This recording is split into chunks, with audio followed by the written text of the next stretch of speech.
It's your boy Codehova from Fly Combinator. We're pimping Swift. Let's talk about deciphering enum. Deciphering enum values.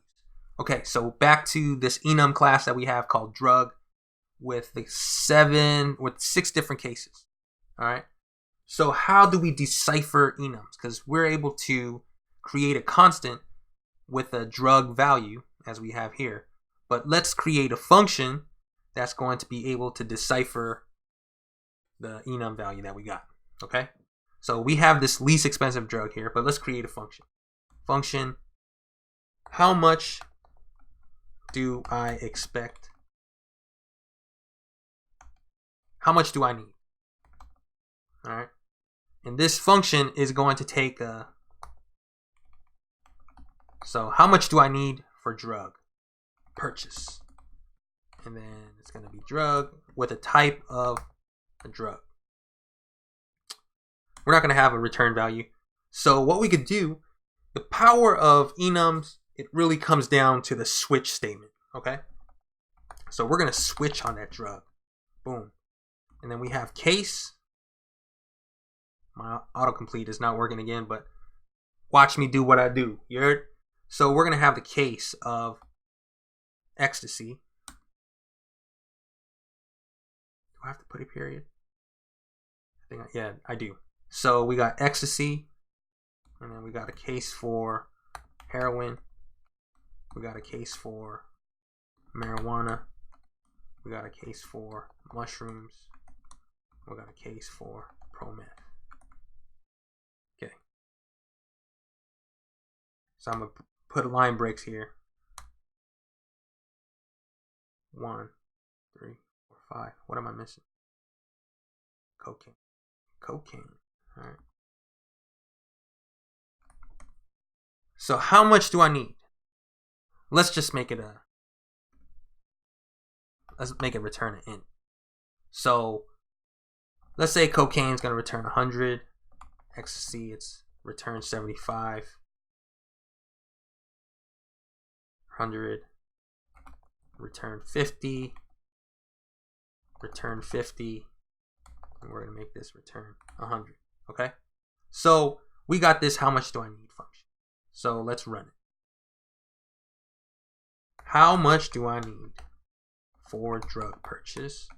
And we're going to give it the least expensive drug that we have created, which is going to be marijuana. So what we're going to do is expect for this to shoot down in this switch, hit marijuana, and return us 50. All right, let's see. Boom, it gives us 50. So that's what it did. Remember in our switch statement before where we're working with strings, it's like, so we got this. Let me show you how inefficient it would be if we would have a string value. And I'm probably going to cut it right and now we're back. So I created this function. How much do I need for drug purchase? It's an overloaded function because it's pretty much the same declaration, but the only difference is the parameter that goes in. And this one is going to be of a type string. So as we see here, we have these cases. And this is perfectly fine. This works. But the problem is that anyone using this function has to definitely correctly spell each of these string values. If someone writes a mistake in terms of making something capitalized, missing a letter, it's going to go to this default statement. And when you have a default statement, it's really providing you some kind of calculation that it's undesired. But in here, with this switch, imagine if we had, we were missing these cases of heroin and marijuana. See? Now our compiler is going to tell us, the switch must be exhaustive. So how do we deal with that? So we could create a default for the drugs of heroin and marijuana. Let's say the store doesn't have it. So we say return 10,000 or 100,000. All right, boom. And if we run it, it's all good. Okay? And this is returning 100,000 because least expensive drug right here is marijuana, but the store doesn't have it. And the store is going to tell you a ridiculous price because if the store is going to have to go get it, you're going to have to pay us, right? But anyways, So you don't have to have a switch statement that has all the cases. You could just have a default statement. But in my opinion, I don't see what the use for that is. And so we have this. And just to show you the power, the difference of how much do I need for drug purchase, let's say cocaine.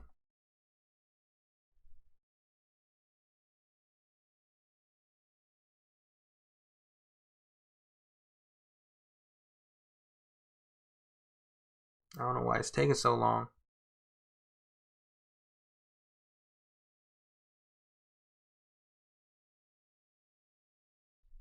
All right, there we go. So, cocaine is going to properly give 100. And just to show you, we do that. All right, both equal 100. But as you see, that if we make a spelling error, it's going to tell us, yo, there's no member type cocaine. So we fix that. In the case of a string, if we say cocaine, it's going to give us 0 because this is a misspelling. But the compiler is not going to exactly know how to fix our situation. Okay, so that's the power of using a enum versus a string. Okay, to do some kind of switch on related values. But another way to improve this is we see that there is 100, 100, 100. There's 50, 50. There's 75. So 75 ecstasy is the only unique joint. So what we could do is we could combine cases. Heroin, all right. So this is no longer needed. And then mushrooms. All you got to do is denote it with a comma in between. So mushrooms is no longer needed. Prometh. We can move prometh up here. Boom. There you go. So that is deciphering enums in functions. I mean, you could do that. You could run switch statements outside of functions, but that's how you decipher enums. All right, yo. It's your boy, Codehova, Fly Combinator. Let's get it.